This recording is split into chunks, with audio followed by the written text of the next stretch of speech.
Vasile, dar ce fel de reparație? Despre ce vorbești de fapt?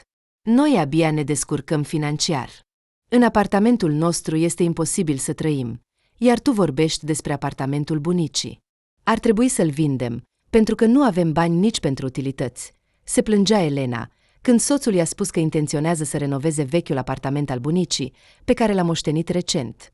Și cu ce bani? Scuză-mă, s-a întrebat Elena, care în ultima vreme era deja foarte nemulțumită de faptul că Vasile cheltuie prea mult. Și a luat o mașină nouă pe credit. Vezi tu, este vital pentru el. Vechiul Nalaiden abia respira, iar el nu are cu ce să lucreze. Un nou computer, care de fapt nu era în planuri. Plătim creditele împreună, iar tu te bucuri de toate aceste bunuri doar tu singur, îl certa soția Elena. Nu-i dai voie fiului să se apropie de laptopul lui, iar el, între noi fie vorba, are nevoie și de un computer. Dar pentru nevoile copilului nu avem, vezi tu, bani, iar pentru ale tale, cât vrei. Și mama ta vine mereu și stă după el. Deci, se pare, ei este permis, iar lui Pavel nu este permis nimic. Să folosească vechiul. Se eschiva Vasile. Iar mama descarcă seriale pe un stick. Abia a învățat să folosească computerul. Și ce? Crezi că acum ar trebui să-i iau mamei această oportunitate? De ce nu poate descărca serialele ei de pe computerul ei? Nu se liniștea Elena. Și să le facă acasă. Sau la noi internetul este mai ieftin? Cum ai ghicit? Răspundea sarcastic Vasile, care mințea fără să se rușineze. De fapt, el nu știa de ce mama a început să vină atât de des la ei și să stea ore întregi la computerul lor. Da, sincer, nici nu-l interesa. Nu cu mult timp în urmă, Nadia Grigorevna i-a dat fiului bani. Și pentru acest computer, și pentru mașină, și pentru reparația vechiului apartament al bunicii voia să contribuie. Numai că Vasile nu avea de gând să-l informeze pe soț despre asta. De ce?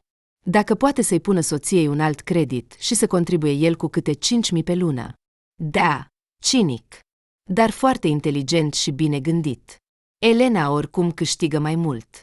Și reușește să numere fiecare bănuț. A devenit extrem de zgârcită. Numai de Pavel îi pasă. Vezi tu, trebuie să-i asigure un viitor demn. Nimeni nu mi-a plătit educația.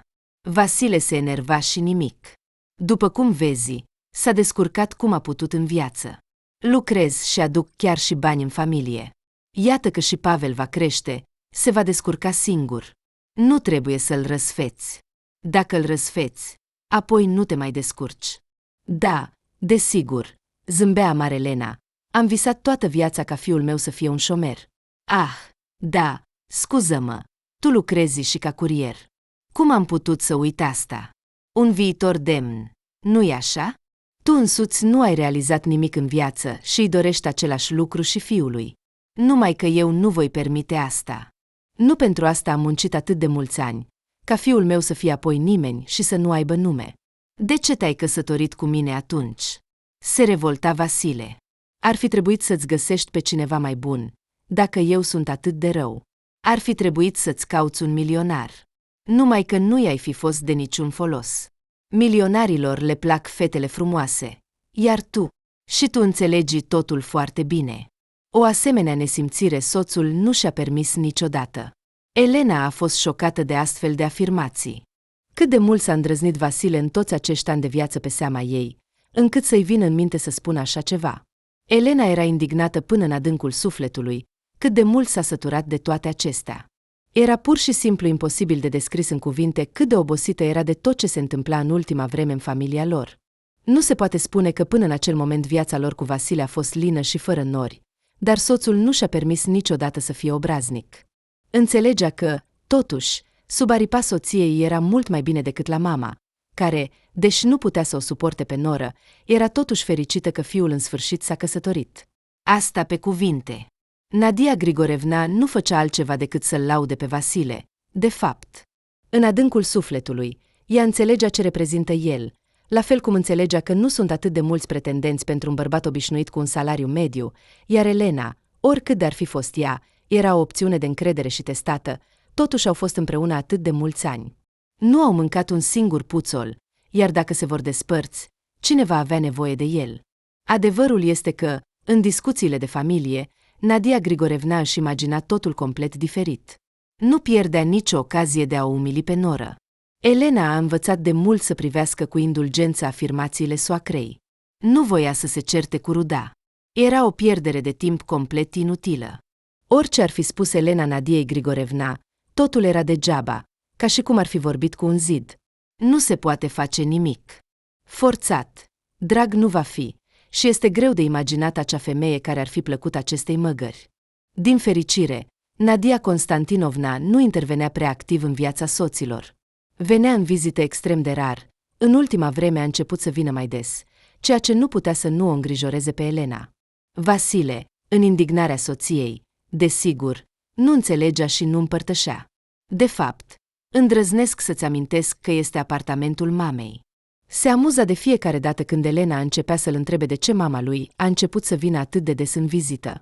Atunci a fost așa, dar Nadia Grigorevna a primit un apartament cu o cameră de la mama decedată a Elenei, unde s-a mutat aproape imediat după moartea acesteia. Bunica lui Vasile era încă în viață atunci, iar existența sub același acoperiș cu ea era complet imposibilă. Iar soților le trebuia cu siguranță mai mult spațiu decât 35 de metri pătrați. Atunci le-a venit în minte ideea de a realiza așa numitul schimb. Mă voi încadra perfect în apartamentul mamei tale, a declarat soacra, ceea ce a fost o surpriză completă pentru Elena. Era sigură că Nadia Grigorevna va percepe cererea lor cu ostilitate și va apăra până la capăt dreptul ei de a locui în apartamentul cu 2 camere. Dar totul a ieșit complet diferit. Spre surprinderea Elenei, soacra s-a aprins de ideea de a elibera soților un spațiu mai mare. Poate că vor face și un copil mai devreme, dacă vor avea mai mult loc pentru el. Nadia Grigorevna a zâmbit și, după 2 săptămâni, împachetând toate bunurile ei destul de modeste, s-a mutat. Iar Elena și Vasile au putut în sfârșit să respire ușurați. Până în acel moment, au fost nevoiți să împartă acoperișul cu Nadia Grigorevna, ceea ce nu era deloc confortabil. Odată, Elena a reușit totuși să insiste să închirieze un apartament separat, dar Vasile s-a săturat foarte repede de viața în chirie, pentru care trebuia să plătească lunar, și de fiecare dată îl deranja atât de mult, încât bărbatul era gata să rupă și să arunce. Și pentru ce? Noi doar dăm aproape jumătate din salariul meu, se plângea Vasile de fiecare dată când se apropia momentul să plătească chiria. Aici nici măcar nu este o reparație normală. Nu mai vorbesc despre aparatele electrocasnice și altele. Nu este un apartament, ci o cocioabă. De ce ne-am mutat aici? La mama era mult mai bine. Apartamentul soacrei nu se deosebe aproape deloc de cel pe care îl închiriau. Cu o reparație modestă și lipsă de tehnologie, locuința Nadiei Grigorevna nu strălucea nici ea, dar avea un mare avantaj. Era gratuit. O sumă infimă comparativ cu plata chiriei pentru utilități și toată luna te poți distra. Aici, însă, Vasile trebuia să se străduiască, ceea ce nu-l mulțumea deloc. Și, în cele din urmă, l-a obosit pe soție cu plângerile sale, iar ea a fost de acord să se întoarcă. Și câteva luni mai târziu, mama Elenei a murit de un atac de cord, eliberând încă un apartament, ceea ce s-a dovedit a fi foarte convenabil.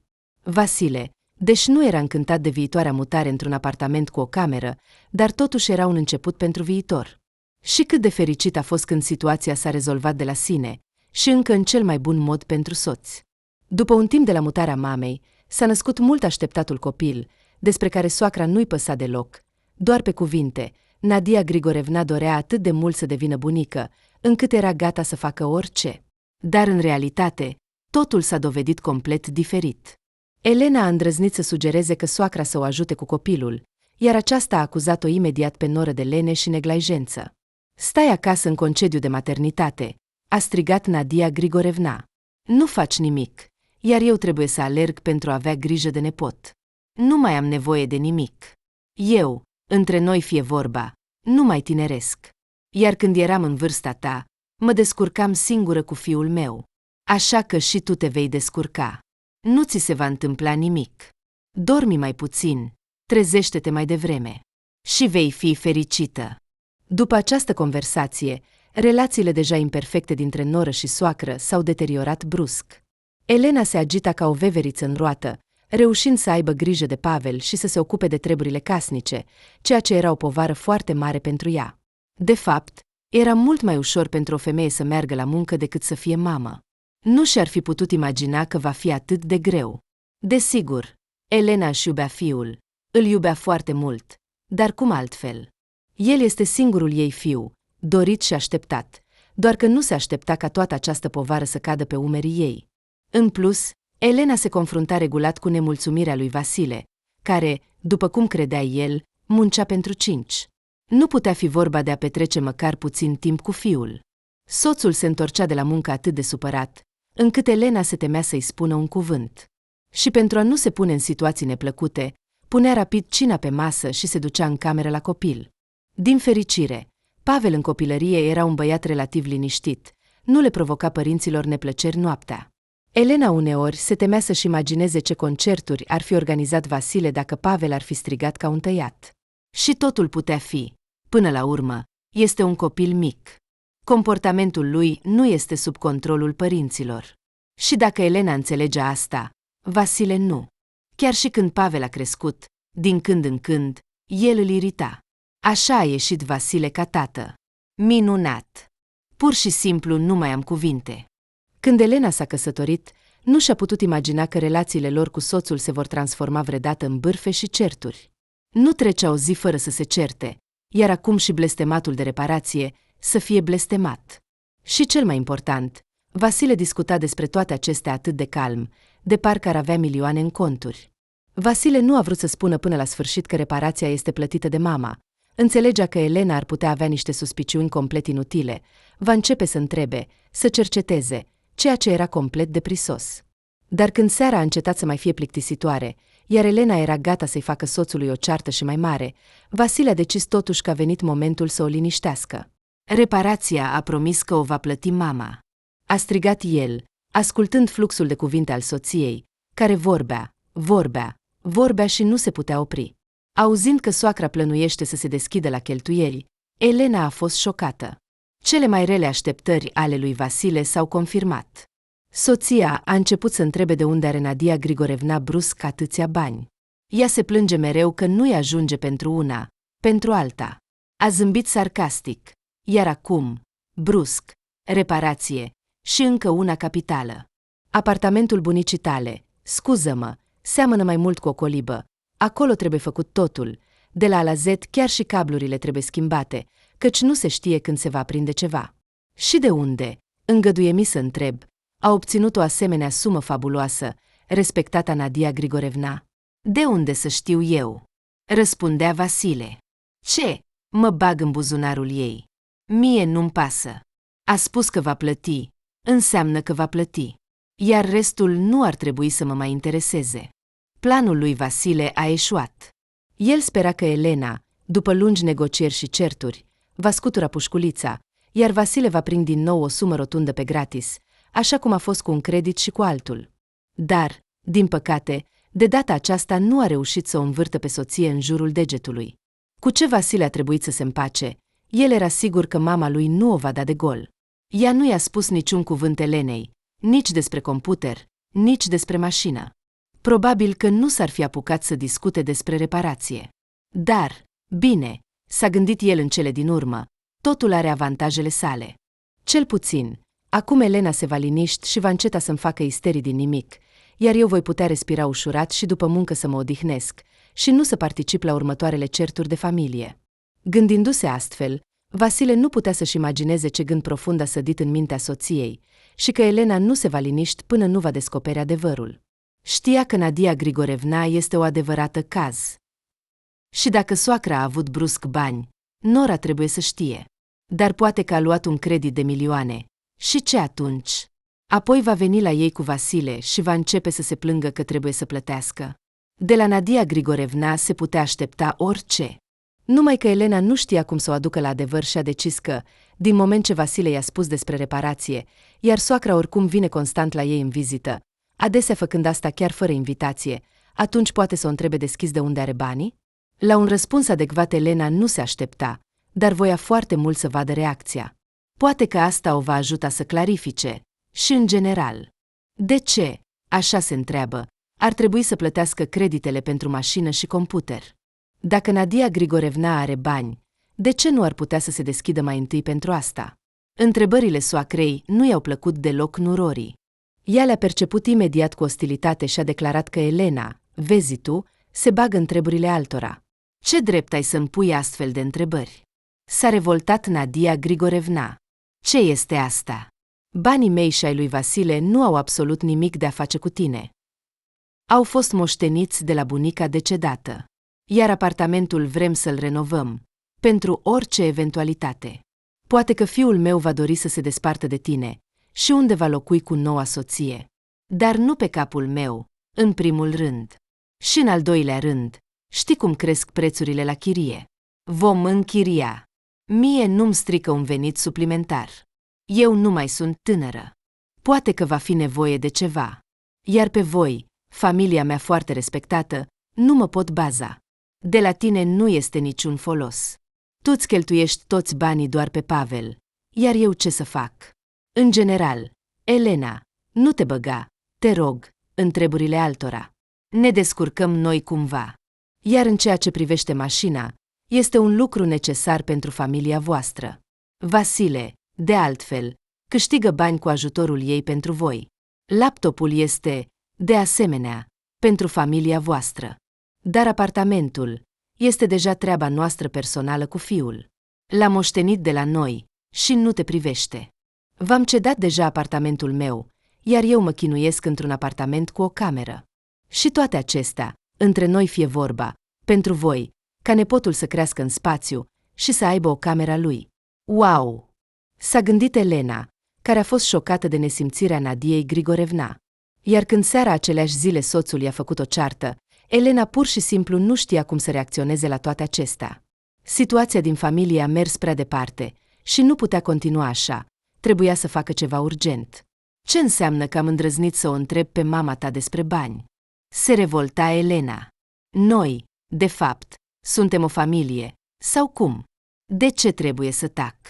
Ați plănuit ceva pe la spatele meu, iar eu ar trebui să accept asta, fiind complet în necunoștință de cauză? De ce nu am dreptul să știu de unde are mama ta atâția bani? Poate că s-a îndatorat? Iar noi doi vom trebui să ne descurcăm cu asta? Apropo, avem un fiu, Vasile, dacă nu cumva ai uitat. Și nu vreau deloc să vină momentul când va fi afectat de toată această poveste absurdă. Nimic nu-l va afecta vreodată, a exclamat Vasile, care nu înțelegea sincer indignarea și pretențiile Elenei. El era sigur că mama nu a luat niciun credit. Iar de unde sunt banii? Ei bine, asta este deja o întrebare secundară. Apropo, tu, de altfel, ascunzi adesea de mine ce ai economisit, a murmurat Vasile supărat. Noi, între noi fie vorba, suntem o familie, iar totul ar trebui să fie comun. Numai că în ultima vreme ai uitat de asta. Tot ce strângi și strângi pentru tine, nu te gândești deloc la mine. Deși eu dau cea mai mare parte în familie, și dacă mă îndatorez, o fac și eu exclusiv pentru familie. Iar tu zgârciști exclusiv pentru ca Pavel să trăiască mai bine decât colegii lui și consideri asta normal. Și Elena a explodat și a spus pentru prima dată soțului tot ce credea despre el. Nu mai avea puterea să suporte. A doua zi, totuși, s-a liniștit și a decis că a fost prea impulsivă. Chiar și Pavel a întrebat dimineața de ce s-au certat atât de tare cu tata ieri. Băiatul s-a gândit mult dacă să se amestece în treburile adulților, dar s-a săturat atât de mult de atmosfera tensionată din familie, încât pur și simplu nu putea să nu întrebe mama ce s-a întâmplat. Iartă-mă, băiețelul meu. Eu sunt de vină, a murmurat Elena, mângâindu-le pe cap. Iartă-mă, te rog. Nu am vrut să te supăr. Adevărat. Pur și simplu, în ultima vreme, eu și tatăl tău nu putem găsi un limbaj comun. Așa se întâmplă uneori cu adulții. Pavel era mai atașat de mamă decât de tată. Ceea ce era destul de explicabil, pentru că Elena, și nu Vasile, petrecea cea mai mare parte a timpului cu fiul și se străduia să facă totul pentru ca băiatul să fie fericit și să nu aibă nevoie de nimic. Soțul s-a dovedit a fi un tată extrem de indiferent, dacă, desigur, poate fi numit așa, ceea ce Elena a început să se îndoiască foarte mult în ultima vreme. De fapt, tot mai des ajunge la concluzia că această căsătorie a fost o greșeală și că a găsit doar în acest simplu și neînvățat bărbat, iar în trecut, cândva, Elena a avut și opțiuni mai demne, dar acum, după atâția ani, totul a rămas în trecut. Mama avea dreptate. Oh, cât de dreptate avea! Se gândea Elena, care înțelegea că era timpul să divorțeze. Dar nu putea să facă asta. Unde să se ducă? Cine are nevoie de ea acum? Nu mai era o fetiță, încât să se răspândească pe la bărbați. Cererea pentru femeile divorțate cu copii este mică în rândul bărbaților, iar dacă să fim mai exacti, nu există deloc, dar totuși este o familie, oricum. Probleme, desigur, dar toată lumea are și trebuie să le rezolve cumva, nu să-și ascundă capul în nisip, evitând la prima ocazie. Elena a încercat mult timp să se convingă că familia poate fi salvată încă și că treptat totul ar trebui să se așeze la locul său și să revină la normal. Totuși, au trăit atât de mulți ani împreună cu Vasile. În cele din urmă, îi unește pe Pavel și oricât de mult soțul s-ar fi raportat la băiat, el tot este fiul lui și ar trebui să aibă o oarecare responsabilitate paternă. La vremea respectivă, el era complet diferit. Cel puțin, așa îi părea Elenei. Dar nu putea, o femeie relativ inteligentă și educată, să se căsătorească cu un egoist și leneș terminat. Așa cum părea Elenei, Vasile nu a fost niciodată așa. Pur și simplu s-a săturat. Îl poți înțelege și pe el. Câte lucruri au trebuit să treacă împreună în acest timp. El nu este de fier. Cât de mult a muncit el în timp ce Elena era în concediu de maternitate. Vasile a trebuit să muncească singur și să câștige totul de unul singur, iar asta nu este deloc simplu. El ar fi putut obține o educație, să realizeze ceva în viață, dar din cauza familiei nu a mers niciodată să învețe. Elena căuta orice scuză pentru soț, oricum ar fi fost, iar ea nu voia să taie cu sabia. Dar doar până în momentul în care Elena a descoperit din întâmplare o adevărată adevăr, oricum, nu se aștepta la așa ceva. Cum așa? Exclamă ea, intrând în banca mobilă a soțului și văzând pe contul lui o sumă destul de mare de bani. Acești bani ar fi putut acoperi atât cheltuielile pentru mașină, cât și pentru computer. Dar Vasile a preferat să pună un credit pe umerii soției, în loc să plătească pentru achizițiile sale în numerar. Banii fuseseră depuși pe cont de Vasile, așa că Elena nu avea idee de unde ar fi putut veni. De fapt, ea nu a căutat niciodată în telefonul soțului, nu avea obiceiul acesta. Considera că este rușinos și jenant, dar cuvintele soacrei nu ieșeau din cap. Nu despre bani, ci despre faptul că Vasile ar putea să se despartă de ea și să se căsătorească cu altcineva. De ce a început Nadia Grigorevna să vorbească despre asta? De ce a menționat asta? Poate că știe ceva? Elena nu voia să fie o femeie divorțată, iar cu atât mai puțin o părăsită. Așa că trebuia mai întâi să afle dacă soțul are pe cineva altcineva. Și smartphone-ul i s-a părut singura modalitate de a afla asta. A găsi parola nu a fost deloc greu. Vasile niciodată nu a strălucit prin inteligență, iar în astfel de probleme cu atât mai puțin. Datele de naștere, ultimele sau primele cifre ale numerelor de telefon, ce altceva ar fi putut să inventeze? Din banii pe care i-a văzut pe contul soțului, Elenei i s-a făcut rău. Nu se aștepta ca Vasile să se dovedească a fi un astfel de escroc. În minte i-au început să se învârtă gânduri neplăcute. Spre deosebire de soț, Elena nu era proastă și era foarte isteață. A calculat imediat, de 2 ori câte 2, că la soacra ei au apărut bani, care, judecând după toate aparențele, au ajuns pe contul lui Vasile, doar că el a decis, dintr-un motiv oarecare, să păstreze această sumă mare în loc să salveze familia de un alt credit căpcăun, parte din care Elena tocmai o achita din salariul ei. Iar ea ar fi putut să pună acești bani deoparte pentru viitoarea educație a fiului. Mizerabil! A gândit ea în sinea ei și, punând cu grijă smartphone-ul la loc, în timp ce soțul nu ieșise din duș, a început să se gândească la cum ar putea să afle ce se întâmplă în familia lor în ultima vreme. Elena înțelegea că singura opțiune era să instaleze o ascultare. Numai cu ajutorul supravegherii ar putea să afle de unde au apărut banii la soacra și soțul ei, dar unde să găsească toate aceste dispozitive? Pe vreo piață neagră, nu? Elena nu s-ar fi dus niciodată la criminalitate. Avea nevoie de ajutor, dar nu avea de la cine să ceară. Numai Maria i-a trecut prin minte, care știa că unul dintre colegii soțului lucrează ca detectiv particular. Avea propria agenție, care aducea nu doar un venit stabil, ci și îi oferea bărbatului o muncă interesantă. Nu își putea imagina viața fără investigații, așa că, imediat ce a terminat serviciul în organele de aplicare a legii, s-a apucat de activitatea de detectiv. Dar cum să întrebe dacă vor păstra secretul? Nu se poate spune că Elena și Maria au fost vreodată foarte apropiate. Așa, colegi, nu mai mult. Au băut ceai împreună, au mers la prânz, dar nu au avut discuții de suflet. De aceea, Elena a ezitat mult timp să ceară ajutorul colegei. O săptămână întreagă s-a gândit cum să abordeze această problemă, până când, în cele din urmă, a realizat că acesta era într-adevăr singurul ei ieșire. Nu mai era altă opțiune, iar să afle de unde au apărut banii la soacra ei era urgent. Cererea Mariei, care a început discuția indirect, i s-a părut evident ciudată. Dar cine știe ce îi poate trece prin cap cuiva? De ce să nu câștige niște bani în plus?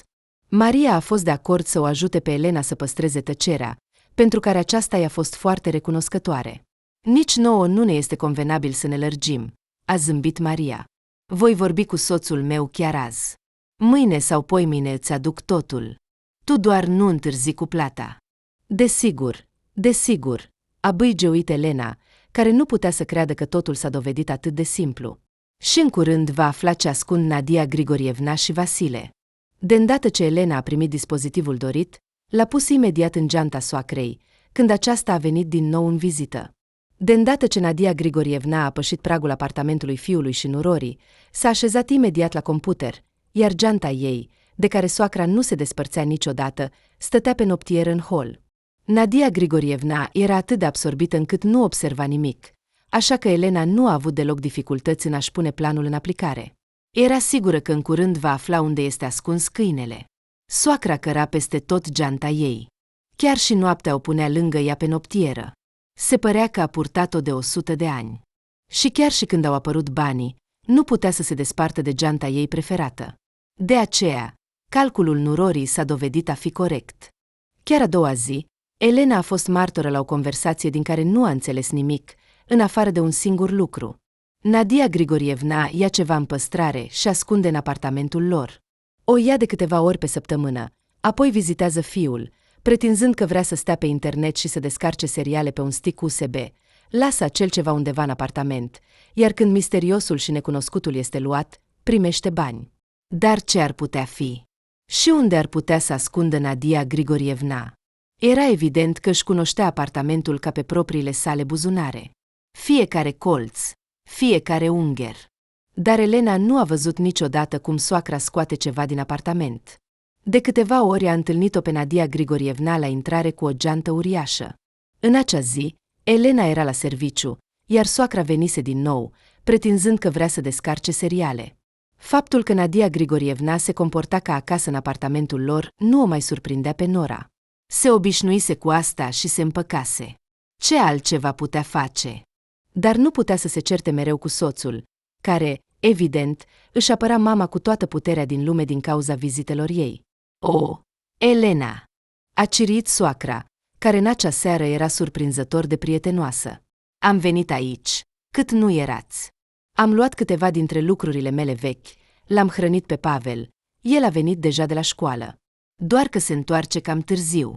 Ar trebui să vorbești cu el. Nu e bine.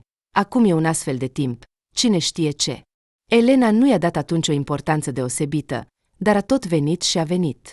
Nadia Grigorievna deja aproape că stăpânea apartamentul pe care ei l-a oferit Vasile. Se părea că nu era bine în garsoniera mamei nurorii. Se întorcea la locul vechi, dar ce să facă? Trebuia să suporte. Numai că acum, când Elena a început să o asculte pe soacră și a auzit niște negocieri ciudate despre niște lucruri pe care Nadia Grigorievna le ia în păstrare pentru bani, a realizat că atunci femeia a dus acasă o geantă nu doar așa. Acum rămânea doar să găsească acel loc unde Nadia Grigorievna își ascunde lucrurile secrete. Elena nu putea să răscolească tot apartamentul și să-l răstoarne cu susul în jos. Pur și simplu nu avea timp. Soțul ar fi înțeles imediat că ea caută ceva. Și nici fiul, întors de la școală, nu ar fi început să pună întrebări. Să-l trimită la bunica nu era o opțiune. Soacra nu avea nevoie de el nici măcar gratis. Dar trebuia să facă ceva. Nu putea să stea degeaba, mai ales că Elena a trecut prin atât de multe. S-a decis. Era prea târziu să se retragă și nu avea unde. Judecând după contextul conversației, Nadia Grigorievna se ocupa cu ceva criminal, ceea ce punea în pericol viața nu doar a Elenei, ci și a fiului ei, cea mai dragă persoană din lume, iar acest lucru nu putea să-l permită. Cel mai simplu mod era să o urmărească pe soacră, Dar cum să facă asta fără ca ea să observe? Nadia Grigorievna nu își răsfăța fiul și Nora cu vizitele ei atunci când erau acasă. Dacă Elena ar începe să o urmărească prin apartament, soacra ar fi suspectat cu siguranță ceva. Dar ce să facă? Se gândea femeia disperată, care s-a împotmolit într-un nod, fără să descurce întreaga ghemă. A găsit cheia, dar nu știa ce lacăt deschide. Computerul era în camera fiului, unde Nadia Grigorievna își petrecea cel mai mult timp. Și unde altundeva ar putea să ascundă ceea ce ia de la niște oameni dubioși. Nu aveau poduri, nici cămăruțe. Era puțin probabil să se bage în dulapuri, pentru că în orice moment Elena ar putea descoperi acolo ceva ce nu trebuia să vadă. Cufundat în gândurile ei dificile, nici nu a observat cum a dat peste un tablou agățat pe perete. Peisajul era demodat, părea că vopseaua de pe el era pe cale să se desprindă. Dacă Elena ar fi fost liberă, ar fi aruncat de mult această prostie la gunoi, dar nu putea. Acest tablou atârna aici de când era soacra, iar Elena nu s-ar fi îndrăznit să schimbe ceva în apartament fără știrea ei. Nu avea nevoie de un alt motiv pentru un scandal cu soțul, mai ales că Nadia Grigorievna a început să vină tot mai des în vizită. Și odată a exprimat deja nemulțumirea față de faptul că voiau să arunce vechiul ei comod. Ce vă credeți? A răbufnit soacra, auzind că nurorii s-a făcut dor de această vechitură. Vezi bine. Când e vorba de ceva, plângeți mereu că nu aveți bani pentru nimic. Dar când vine vorba de a vă despărți de mobilă, atunci e totul în regulă. Nu, interzic să o aruncați la gunoi. Acest comod mi-a fost de ajutor încă din vremurile sovietice. Acum nu mai poți cumpăra unul ca acesta, așa că să rămână acolo unde a stat toată viața. Așa să-l luați și să-l duceți, a gândit Elena, care era iritată de amestecul Nadiei Grigorievna în viața ei cu soțul. Nu fusese niciodată așa. Și de-a lungul anilor, Elena a fost complet mulțumită de schimbul pe care l-au făcut odată, iar acum pur și simplu nu mai avea ieșire. Dacă s-ar certa cu soțul și cu soacra, ar trebui să se mute cu fiul în garsoniera mamei. Ce ar reduce calitatea vieții lui Pavel, nu voia să divorțeze de Vasile din acest motiv. Așa că cel puțin locuiau într-un apartament cu 2 camere, iar după despărțire, Elena nu avea de unde să știe ce o așteaptă. Fiul crește, are nevoie de un spațiu personal, pe care ar fi fost nedrept să-l ia și să-l ia de la băiat după atâția ani. Elena nu acorda prea multă atenție acestui tablou absurd, uneori chiar îl uita. Peisajul atârna în cel mai îndepărtat colț al camerei, unde nu era nimic, un loc ciudat. Desigur, dar ce să faci? Nu i-a l-a agățat, nu ei îi revenea să-l schimbe. Și, cum de nu și-a dat seama mai devreme că în spatele acestei prostii se ascunde un safe mic? A trăit atâția ani în apartament și sub același acoperiș cu soacra, care mai înainte deținea camera în care acum locuia Pavel, și fără ea, și niciodată nu i-a dat importanță. Chiar și când a observat că peisajul atârnă cumva strâmb, mai întâi a crezut că i s-a părut. Și, probabil, așa trebuia să fie. Elena s-a prins că nici nu-și amintea cum atârna mai devreme. Fiul, de asemenea, nu acorda nicio atenție vechiturii bunicii. Ce-i pasă lui Pavel de un tablou absurd? Și totuși, tocmai el a fost pe punctul de a juca un rol fatal în viața lor. E teribil să te gândești ce s-ar fi întâmplat dacă Elena nu ar fi descoperit ceea ce soacra ascundea cu atâta grijă. I-a trebuit câteva zile pentru a găsi parola. Spre deosebire de fiu, Nadia Grigorievna avea o memorie excelentă pentru cifre și putea să inventeze și să rețină orice combinație. Nu se limita la datele de naștere și numerele de telefon mobil. Elena înțelegea că doar o minune o va ajuta să ghicească parola. În fiecare seară, când soțul și fiul se culcau, începea să compună în minte combinațiile potrivite de cifre. Cifrele erau doar 4. Dar câte eforturi i-a costat Elenei să le găsească. Când în sfârșit a deschis nenorocitul de safe, la început nici nu i-a venit să creadă ochilor. Nu erau bani acolo. Dar erau foarte multe alte lucruri, interesante și în același timp interzise. Ce nu lua soacra în păstrare? Și substanțe, și bijuterii, și chiar arme. Nadia Grigorievna nu se ferea de nimic, lua tot ce putea, doar ca să-și încălzească mâinile. Ce nenorocire! A exclamat Elena, văzând această diversitate ilegală și interzisă. În acel moment, în mintea ei se învârtea o singură întrebare. Ce naiba păstrează această bătrână în apartamentul lor cu Vasile? De ce nu poate să le păstreze acolo unde locuiește? Ce fel de haos este acesta? Și de ce îi pune în pericol? Elena nu avea limite în furie și indignare. Era gata să distrugă totul. Femeia nu avea absolut nicio îndoială că soțul era la curent cu ceea ce făcea mama lui. Și toate aceste scuze ale lui Vasile, de genul nu am idee de unde are atâția bani, toate erau în favoarea celor săraci. Era evident că Vasile era complice, altfel nu ar fi putut fi. Numai că Elena nu intenționa să participe la toate acestea, să ajungă la închisoare nu era în planurile ei. Așa că a tăcea nu era doar stupid, ci chiar criminal, și nu doar în raport cu ea însăși, ci și cu fiul, care nu era vinovat de nimic, dar putea suferi, în orice moment și fără motiv, ceea ce Elena nu putea permite în niciun caz. Așa că în aceeași seară a organizat o discuție cu soțul în speranța că acest lucru îl va trezi cumva și îl va face în sfârșit să se trezească. Mama ta trebuie să ia toate aceste lucruri din apartamentul nostru, a strigat Elena. Și să o facă imediat, chiar mâine, să vină, și să nu mai fie aici cu tot acest haos. E nevoie să ajungem la un astfel de punct. Și nu-mi spune că nu știai nimic. Nu voi crede asta. Ați găsit o modalitate de a câștiga bani? Bravo! Nu pot spune nimic. Dar te-ai gândit la fiu? Și dacă mama ta este prinsă de poliție, ce se va întâmpla atunci? Vasile a fost șocat. Nu înțelegea despre ce era vorba, dar în același timp era și indignat. Cine ți-a dat dreptul să răscolești în seiful mamei mele? A strigat el. Ce treabă ai tu cu ce păstrează acolo? Și cu ce se ocupă? Oricum ar câștiga banii ei, are tot dreptul să o facă și cu siguranță nu ești tu cel care să o judece. Poliția? De unde să apară? Mama mea nu e proastă. Și nu mă va pune niciodată în situația asta. Nu voi crede asta. Și tu nu ar fi trebuit să te bagi în toate acestea.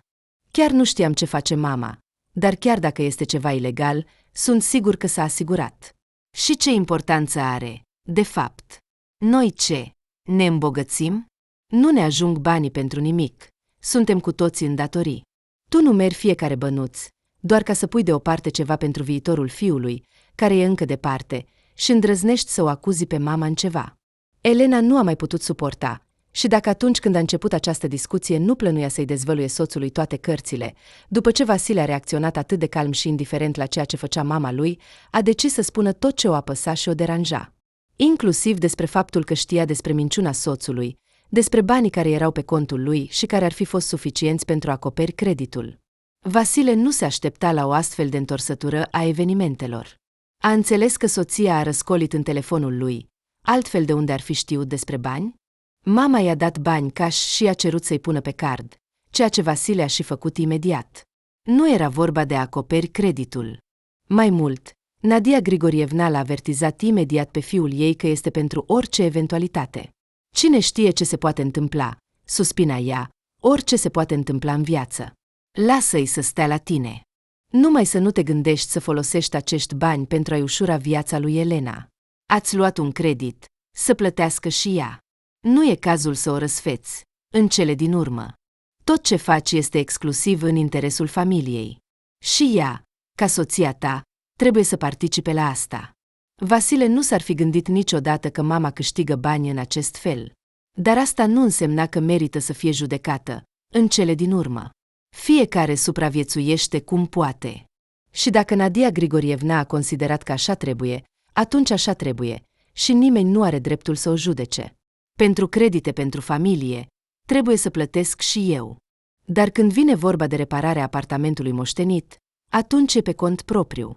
Desigur, voi prin venit din chirie, din care eu și fiul nu vom primi niciun ban, iar pentru toate celelalte trebuie să muncesc. O poziție minunată, nu-i așa? În general, așa stau lucrurile. Dacă mama ta nu ia mâine toate aceste lucruri interzise din apartamentul în care locuiește fiul nostru, voi anunța poliția. Să se ocupe ei de ce și cum a păstrat și cu ce a câștigat pentru viața ei inutilă. Vasile a tăcut. Era în panică. Realizând cât de gravă era situația, a început să o sune pe mama lui, care, auzind vocea agitată a fiului, a înțeles imediat că s-a întâmplat ceva. Vin imediat la tine, a strigat Vasile. Trebuie să vorbesc urgent cu tine. O, Doamne! A murmurat Nadia Grigorievna, deja aproape noapte. Nu poți aștepta până dimineața.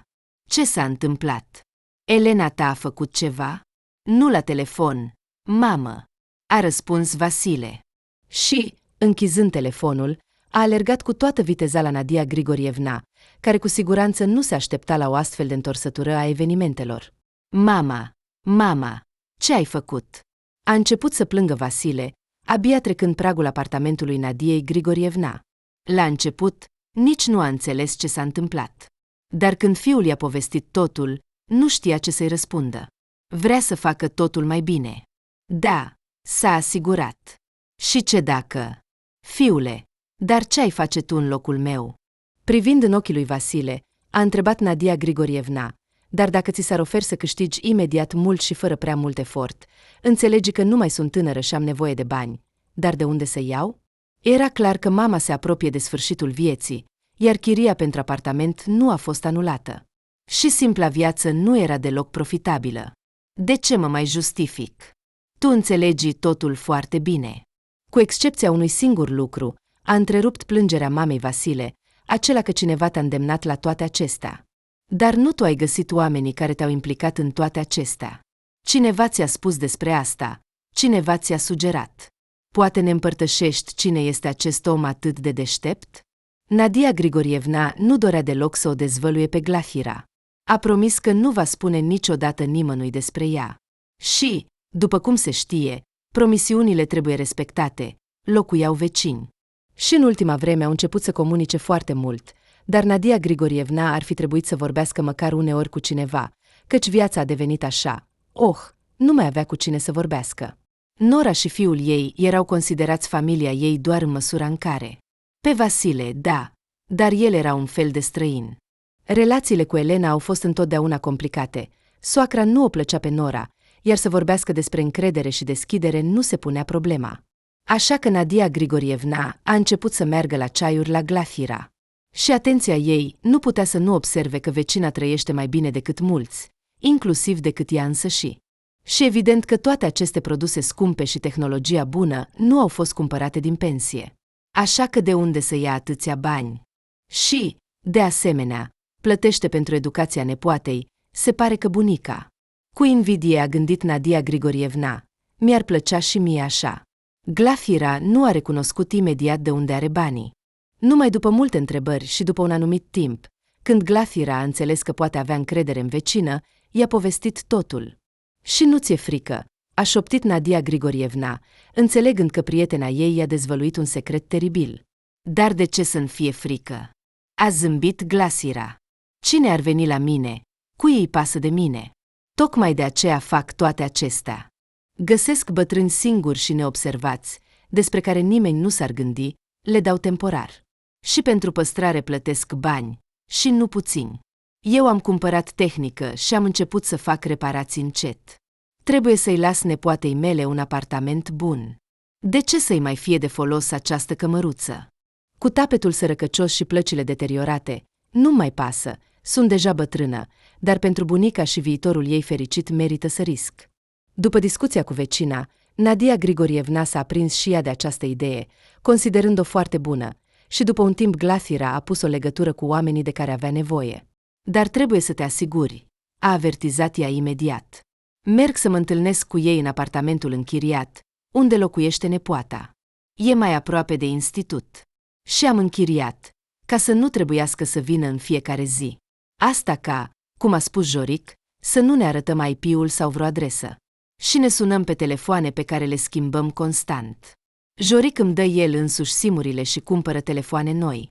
Nadia Grigorievna nu intenționa să închirieze nimic. De ce? Să cheltuie bani în plus, când are un apartament unde locuiește Nora. Apoi, dacă se întâmplă ceva, totul poate fi dat pe seama ei. Din când în când, venea special atunci când Elena era acasă, iar Vasile lipsea. O bătrână bine gândită, nu-i așa, toți ar trebui să fie atât de avansați. De când Nadia Grigorievna a avut o sursă constantă de venit bun, și-a propus să învețe noi tehnologii, cu care s-a descurcat cu succes. Într-un timp foarte scurt, Vasile nu putea să-și imagineze că ar avea o mamă atât de capabilă și talentată, dacă ar fi avut o minte ageră și un curs serios. Atunci Nadia Grigorievna nu ar fi avut preț. Dar, din păcate, s-a îndreptat în direcția greșită, și nu că Vasile ar fi fost categoric împotriva banilor câștigați în acest mod, deloc. El continua să creadă că nu este nimic special în asta, doar că acum ce să facă? Elena știe tot, a strigat el, și a spus că trebuie să iei totul. Numai că nu sunt sigur că va păstra secretul. Mamă, de ce ai adus toate acestea în apartamentul nostru? Nu se putea păstra aici? Înțeleg că ai vrut să te asiguri. Dar ce să facem acum cu Elena? Nimic, a răspuns Nadia Grigorievna. Am să mă descurc. La final, trebuie să existe o oarecare autoritate asupra soției tale. Ce dracu! Dar cum a fost posibil că ea a aflat totul? A umblat atâția ani în jurul acestui safe prostesc și niciodată nu l-a băgat în seamă, iar acum, dintr-o dată, bam! Și-a aflat totul. Oh, nu e de bine, fiule, nu e de bine. Mamă, de ce încerci să te transformi într-un detectiv particular? A zâmbit Vasile, care încerca să mai destindă atmosfera. De fapt, îi era frică, foarte frică, cum nu mai fusese niciodată în viața lui. Elena știe tot și oricând poate începe să vorbească. O singură vorbă necugetată, un alt scandal de familie, o explozie de emoții, și Nadia Grigorievna ar putea ajunge după gratii, ceea ce Vasile nu putea permite în niciun caz, iar ea însăși nu s-ar fi predat niciodată justiției. Poate că nu e prea târziu să renunțe. A întrebat Vasile, pentru care mama era cu siguranță mai valoroasă decât banii. Dar lasă-l în pace, cu această reparație. Vorbește cu acel al tău. Cum îl cheamă? Joric. Parcă. Dă-i totul, spune-i că nu mai vrei și nu mai poți să te ocupi de toate astea. Ce spui, fiule? A exclamat Nadia Grigorievna. Ai înnebunit complet? Nu, nu mai există întoarcere. Dacă m-am angajat în toate acestea, nu pot pur și simplu să iau totul și să-i dau înapoi, în primul rând. Și în al doilea rând. De ce? Doar pentru că Elena ta are nasul prea lung. Jora mi-a promis, de fapt, o sumă destul de mare când va lua tot ce, cum spui tu, bălăcărește. Am planificat totul. Reparația în apartament este necesară. Și cu ce bani să o facem? De unde ai atâția bani? Și munca ta, Vasile. Cât timp mai poți să muncești așa? 5, 10 ani? Dar asta e în cel mai bun caz, căci nu te îmbătrânești, la fel ca mine, ca toți oamenii, iar Elena ta cu Pașa îți vor stoarce toate sucurile. Acum ești încă relativ tânăr. Dar ce se va întâmpla mai târziu? Vei munci toată viața pentru ei, până la bătrânețe? Vreau să te gândești la tine, fiule. Vasile înțelegea că în cuvintele mamei era o parte de adevăr. Chiar acum, bazându-se pe experiența anilor trecuți, nu înțelegea de ce s-a băgat în toată această viață de familie. Nu, fără îndoială, într-un anumit sens, a trăi cu o soție este mult mai avantajos decât fără. Și viața de burlac are propriile sale dezavantaje. Numai că existența lui Vasile nu-l mulțumea deloc. Și a înțeles asta prea târziu, când deja nu mai era posibil să schimbe ceva ușor și simplu. Cu alte cuvinte, Vasile și-ar fi dorit foarte mult să trăiască pe toate gata făcute, cu o soție care să-l întrețină, dar să nu plătească nimic pentru asta. Așa ar fi fost bine pentru el. Dar cum a ieșit totul în practică? Nu și nu că ar fi regretat că s-a căsătorit. Deloc. Pur și simplu a construit relațiile din familie greșit. Și acum era prea târziu să schimbe ceva. Între Elena și mama, alegerea era evidentă. În ciuda faptului că Nadia Grigorievna s-a comportat prost și imprudent în unele privințe, inconștient și absurd, ea chiar dorea să-l ajute pe Vasile. Cel puțin, el însuși credea sincer asta. Și când a aflat că ele două gândesc la fel, a fost de acord imediat să o ajute pe Nadia Grigorievna să iasă din tot ce s-a băgat și să facă asta cu cât mai puțin sânge și fără daune și pierderi. Mamă, a întrebat Vasile, uitându-se speriat în ochii Nadiei Grigorievna, și s-a bâlbâit, deoarece era frică să-i arate mamei frica sa. Era, desigur, complet de acord că Elena trebuie pusă în limite. Și nu există alt mod de a face asta, dar totuși. Vasile era foarte frică, iar Nadia Grigorievna a văzut asta. De aceea, zguduind fiul de umeri, a exclamat: Ei, de ce ai tăcut? Ce voiai să spui? Vorbește deja. Căci, ca niște copii, îți jur, mamă, am impresia că trebuie să te îngrijesc până la bătrânețe. Mamă, ești sigură că facem bine? Nu vom regreta mai târziu?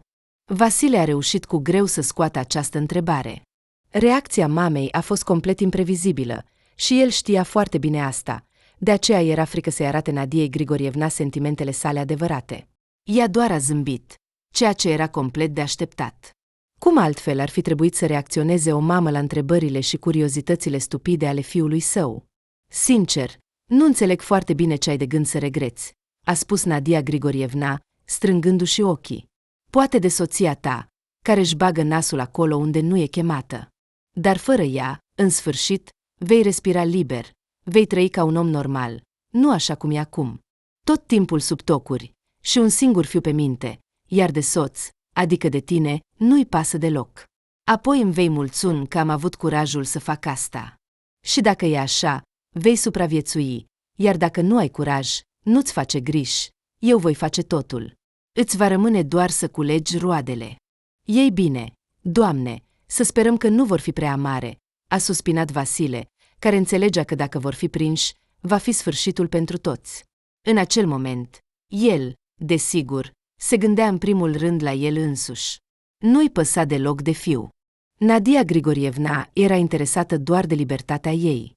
Banii, desigur, și ei, dar, având în vedere situația, asta era secundar și acum nu mai era deloc important.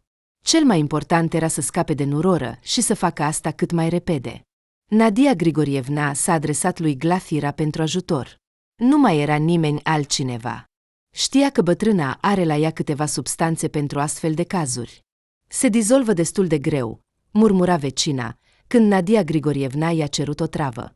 Dar după 10-12 ore, în orice caz, se va evapora din organism. Tu, doar, nu greși cu doza. Bine, a dat din cap Nadia Grigorievna, care, mulțumind vecinei, s-a pregătit imediat să meargă la Nuroră. Glafira nici măcar nu a întrebat de ce îi trebuie o travă. Era la fel determinată ca și Nadia Grigorievna, nu se va opri de la nimic pentru a-și atinge scopurile. Așadar, așa, a exclamat mama, întorcându-se de la vecină. Ascultă aici. Acum vom merge la voi. Voi face că mă căiesc foarte mult pentru ce am făcut. Vom bea ceai împreună. Tu o vei distrage pe Elena, iar în acest timp eu îi voi pune o travă. Apoi vom sta puțin în apartamentul lui Pavel, fie vom închide în cameră, fie vom juca o mică piesă în fața lui, cum că mamei s-a făcut brusc rău. Dar ea a cerut să nu cheme ambulanța, trebuie doar să doarmă puțin, și tot așa. Vom aștepta. Până va trece timpul și această mizerie se va evapora și atunci vom chema ambulanța. Tu vei spune că, uite, s-a trezit, dar soția nu a deschis ochii. Vei juca panică și neînțelegere totală a ceea ce se întâmplă. Iar eu mă voi întoarce acasă. Numai Vasile. Te rog foarte mult. Nu confunda nimic. Dacă facem totul corect, vom rămâne și liberi, și cu bani. Important e să nu greșim. Nu uita că greșelile noastre ne pot costa foarte mult. Da, am înțeles. Mamă, am înțeles. A exclamat Vasile, care se străduia din răsputeri să-și stăpânească tremurul. Niciodată în viața lui nu a tremurat așa. Despre ce? Despre ce? Dar despre faptul că va trebui să-și trimită soția în lumea de dincolo aproape cu propriile mâini, Vasile nu s-a gândit niciodată. Nu putea nici măcar să-și imagineze că va ajunge vreodată într-o situație atât de monstruoasă. Și cum se va întoarce asta pentru el? Iar Nadia Grigorievna, începând toate acestea, cu siguranță nu s-a gândit că se va împușca singur în picior, privându-se de cea mai dragă persoană din lume. Dar cu soarta, care a pedepsit-o pe femeia la comă pentru toate faptele ei, nu te poți spune. Și după tot ce s-a întâmplat, Nadia Grigorievna avea doar două ieșiri, să o ia razna sau să se împace cu sine și să încerce cumva să se ierte. Dar asta era imposibil. Era pur și simplu imposibil să ștergi așa ceva din viață și să trăiești cu asta până la sfârșitul zilelor tale. Doamne! Fiule, asta nu e a ta! A exclamat Nadia Grigorievna, ieșind din baie, unde a mers să se spele pe mâini după ce a turnat ceai în cești, pe care ea însă și s-a oferit să le prepare și a adăugat o travă într-una dintre ele. Putea ea să-și imagineze că o travă destinată Elenei va fi băută de Vasile, care a apucat automat ceasca, venind în bucătărie, fără să știe că mama a adăugat deja o travă? El credea că ea va face asta mult mai târziu, chiar înainte de a bea ceaiul, dar, din păcate. Ambulanța! Striga Nadia Grigorievna, care, Văzând că fiul ei prezenta primele semne de otrăvire, se zbătea în isterie. Elena, de ce stai? Sună medicii. Acum. Grăbindu-se, Elena a sunat la ambulanță, dar era deja prea târziu. Acea otravă pe care Nadia Grigorievna a primit-o de la Glafira era prea puternică. Când medicii au sosit, Vasile era deja mort de-a binelea. Deși Nadia Grigorievna încă se zbătea deasupra corpului fără viață al fiului ei în isterie, încercând să-l resusciteze. Doamne, fiule, iartă-mă, plângea ea, iartă-mă pentru tot. Cum a fost posibil? De ce m-ai luat? E atât de nedrept. Nu tu trebuia să mori, nu tu. Când, împreună cu soțul, a intrat în apartament soacra zâmbitoare, Elena a suspectat imediat că ceva nu e în regulă. Dar nu a dat de înțeles. Pe de altă parte, poate că s-a speriat cu adevărat? S-a gândit nurora. Și chiar vrea să îmbunătățească relațiile. Era vremea. Poate că Nadia Grigorievna și-a pus în sfârșit mintea la contribuție și a realizat că ceea ce face depășește orice principii umane normale. Dacă ar fi fost așa, Elena ar fi fost doar fericită. A decis să nu-și demonstreze temerile și îngrijorările, iar când soacra s-a oferit să prepare ceai și să taie tortul, nu i-a stat în cale. Elena nici măcar nu putea să-și imagineze că Nadia Grigorievna plănuia să o omoare. Și nici nu se gândea să o denunțe. Dacă soacra ar fi fost de acord să ia acele lucruri ilegale pe care le-a pus în apartamentul unde locuia nepotul, Elena nu ar fi spus niciun cuvânt. Dar Nadia Grigorievna a perceput întreaga situație complet diferit. S-a speriat și nu a vrut ca martorul faptele ei să rămână în viață. A crezut că Elena o va șantaja constant sau că va folosi cumva ceea ce știe în interesul ei. Și Nadia Grigorievna nu a vrut deloc asta și a considerat că distrugerea fizică a nurorii va fi soluția tuturor problemelor. Dar, din păcate, în loc de Elena, și-a ucis propriul fiu. Și conștientizarea acestui lucru o sfâșia pe Nadia Grigorievna din interior. Când a început să plângă și să se jelească deasupra corpului lui Vasile, Elena a realizat cui îi era destinat paharul cu otravă. Așadar, așa stau lucrurile. A suspinat ea. Ei bine, fiecare a primit ceea ce merita. Ce să ne mai mirăm acum? Elena a realizat cu greu că a reușit să spună asta. În capul ei nu se învârtea că soțul, pe care l-a justificat până în ultima clipă, ar fi putut fi de acord să participe la uciderea ei. A priva o mamă de fiul ei era pur și simplu de neimaginat. În ceea ce o privește pe Nadia Grigorievna, Elena nu avea întrebări. Cu ea era totul mai mult decât evident. După ce nurora a găsit la soacră substanțe interzise și alte lucruri ilegale, nu se mai mira de nimic. Nadia Grigorievna merita închisoarea, în care era pregătită să meargă chiar în acel moment, indiferent de cât timp ar fi primit. Oricât de mult i-ar fi dat, femeia care și-a ucis propriul fiu cu propriile mâini nu-i mai păsa. Dar Vasile, nu cumva am trăit atât de mulți ani cu acest om? Se întreba Elena pe sine și nu găsea răspuns. Nu cumva am fost atât de oarbă încât să mă căsătoresc cu el și să închid ochii la toate acestea? După moartea soțului, Elena nu a rămas cu nimic de la el, decât cu amintiri neplăcute și credite pentru o mașină inutilă, diverse lucruri casnice și un laptop. Așa cum s-a dovedit, în afară de fiu, căsătoria cu Vasile nu i-a adus nimic bun. După înmormântarea lui, Elena a realizat că, timp de mulți ani, și-a distrus viața alături de un om care a fost atât de ușor de a fi de acord să o trimită în lumea de dincolo pentru câțiva bani murdari, să-și omoare propria soție pentru niște bani murdari și reparații în apartamentul bunicii. Cui să-i povestească? Să se îngrozească.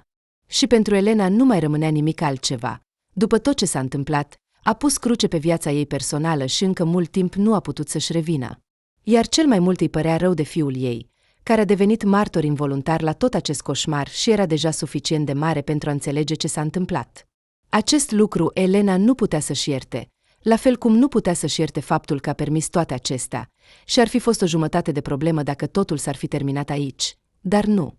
După un timp, după ce soacra a fost arestată, o femeie a fost prinsă pe scara blocului de un bandit și, strângându-i gura cu mâna, a șoptit cu răutate: "Vrei să trăiască fiul tău?" "Cred că da." "Asta înseamnă că vei face așa cum îți spun. Ai înțeles?"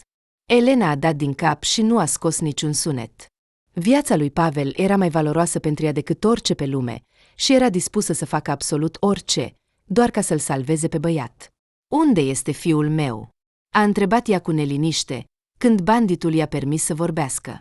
Va fi acasă, imediat ce ne vei da ceea ce ne aparține prin drept, a șoptit banditul. Sau ai crezut că suntem atât de proști?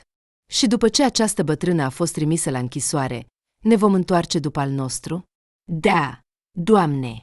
A exclamat Elena. Desigur, luați-le și plecați de aici cât mai repede. Asta e. Banditul a zâmbit, care, luând tot conținutul seifului secret al Nadiei Grigorievna, a aruncat pe noptiera din hol un plic cu bani. Ia! A mormăit el. Ne ținem mereu de cuvânt, indiferent de ce. Acum luați-le imediat, s-a indignat Elena. Nu am nevoie de banii voștri murdari. Luați-i și plecați de aici acum, altfel chem poliția. Banditul nu a vrut să se complice, deși ar fi putut cu ușurință să-i tragă Elenei un glonț în frunte pentru astfel de vorbe, dar a decis să nu se bage. De ce să aibă probleme în plus, când are deja destule? Cu dispreț, banditul a părăsit apartamentul Elenei, iar după aproximativ o jumătate de oră, Pavel s-a întors acasă. Doamne, fiule drag, ești bine? A exclamat Elena cu neliniște. Unde ai fost? Ce ți-au făcut? Am fost la unchiul meu să beau ceai, a zâmbit Pavel. Mamă, nu te îngrijora, sunt bine. O, Doamne! A suspinat Elena, care a trecut prin atât de multe în ultima vreme, încât nu putea să-și controleze emoțiile. Lacrimile au început să curgă din ochi și nu putea face nimic în privința asta. Pavel a început să-și liniștească mama, care se acuza din nou de naivitate și de încredere.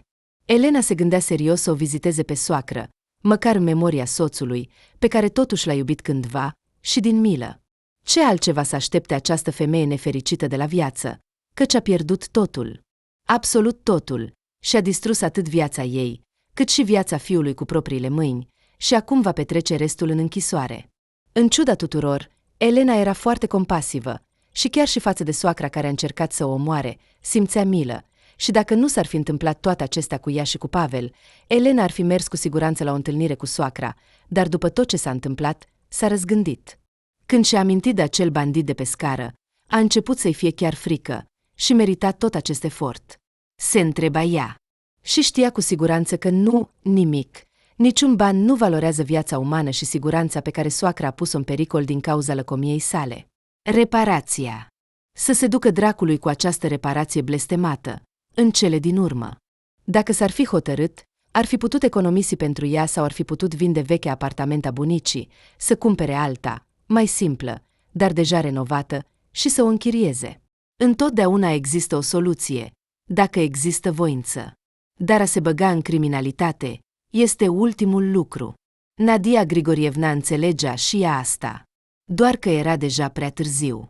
Și-a ucis singurul fiu, a pierdut în această viață absolut totul, și singurul lucru care îi mai rămânea acestei femei sărace și nevoiașe era să moară. Dar soarta nu a fost atât de îngăduitoare cu ea. Nadia Grigorievna avea să petreacă mulți ani în închisoare, să treacă prin toate încercările cu care se putea confrunta acolo. A meritat asta? Fără îndoială. Desigur, da. Asemenea ei, acolo era cel mai bine. Poate că, măcar la sfârșitul vieții, Nadia Grigorievna va putea să-și răscumpere păcatele. Și asta e puțin probabil. În fața ochilor ei apărea constant imaginea lui Vasile. Își amintea de copilăria și adolescența lui, cum a venit pe lume, a făcut primii pași, a mers la grădiniță, apoi la școală. Și durerea ascuțită o străpungea din nou și din nou, ca un cuțit, în inima Nadiei Grigorievna. Număra zilele până la moartea ei, dar anii treceau, și nu puțin înainte ca Domnul să-i audă în sfârșit rugăciunea și să o ia la el. La acel moment, Pavel era deja complet adult. Nadia Grigorievna nu a reușit să stea în închisoare decât un an și puțin. Încă puțin, și-ar fi putut ieși liberă, poate chiar să mai trăiască și să îndrept ceva, dar nu. Soarta a decis altfel, atât de crud și ironic, a lăsat-o să-și petreacă aproape întreaga pedeapsă, iar apoi a luat-o brusc. Ceea ce, în general, era destul de just, căci cine, dacă nu Nadia Grigorievna, a meritat o astfel de soartă. În viața ei a fost lacomă și crudă, gata să facă absolut orice pentru a-și atinge scopurile josnice pentru care a plătit. Elena nu i-a părut deloc rău de soacră. A îngropat-o cum se cuvine, exclusiv din politețe și doar pentru că nu mai era nimeni altcineva care să o facă. Și nu a vizitat niciodată mormântul Nadiei Grigorievna, nu era deloc necesar. Elena nici măcar nu mergea des la soțul ei, iar la soacră cu atât mai puțin. Cât de groaznic era să conștientizeze asta, dar atât Vasile, cât și Nadia Grigorievna erau oameni complet străini pentru ea. Din când în când, Elena se surprindea gândindu-se că mai bine ar fi fost ca Vasile să o înșele. Ar fi fost mult mai ușor de suportat, să divorțeze, să înceapă totul de la zero, decât așa. Cinic, josnic și ticălos. Elena nu a mai putut să creadă pe nimeni și să lase pe cineva în viața ei. Timp de mulți ani a trăit doar pentru fiul ei, viața lui și interesele lui. Iar când Pavel a crescut, a realizat că în curând va rămâne complet singură. Fiul va întâlni în timp soarta lui, se va căsători, va avea propria familie, iar Elena, în cel mai bun caz, va trebui să-și petreacă bătrânețea cu nepoții. Și asta, dacă se vor naște, Pavel, desigur, era foarte responsabil, dar complet nepregătit să-și întemeieze o familie de vreme. Vrea mai întâi să învețe, să se stabilizeze și abia apoi să se căsătorească. Fetele nu erau o prioritate pentru el. Cel mai important în viață pentru Pavel era educația și cariera, la care mama a contribuit, care nu dorea și se temea că fiul va urma pașii tatălui și nu va deveni nimeni. Nu există nimic mai rău decât un bărbat care nu a reușit în viață, care se agață de fusta mamei. Despre asta Elena știa nu din auzite și era foarte fericită că Pavel nu era deloc așa. Și băiatul nu a fost stricat nici de grijă, nici de dragostea maternă. Spre deosebire de Vasile, Pavel era recunoscător pentru ele, nu le considera un lucru de la sine înțeles. Când fiul a intrat la universitate, Elena a simțit pentru prima dată, după mulți ani, că poate să fie liniștită. Băiatul avea un viitor mare, luminos, și asta nu putea să nu o bucure. Din fericire, moștenirea a venit în mod generos pentru Elena și ea a putut imediat să-i cumpere fiului un apartament bun și spațios, cu un viitor asigurat. Ea însă și, din când în când, se adâncea în amintirile trecutului. Tocmai când intra în camera fiului, unde fusese făcută o reparație de mult, Elena a început să se ocupe de această problemă aproape imediat după ce soacra a fost arestată. Nu a putut să trăiască în apartamentul unde fiecare centimetru îi aducea aminte de grozăvia pe care a trăit-o. Din fericire, la acel moment avea unde să se mute temporar cu Pavel.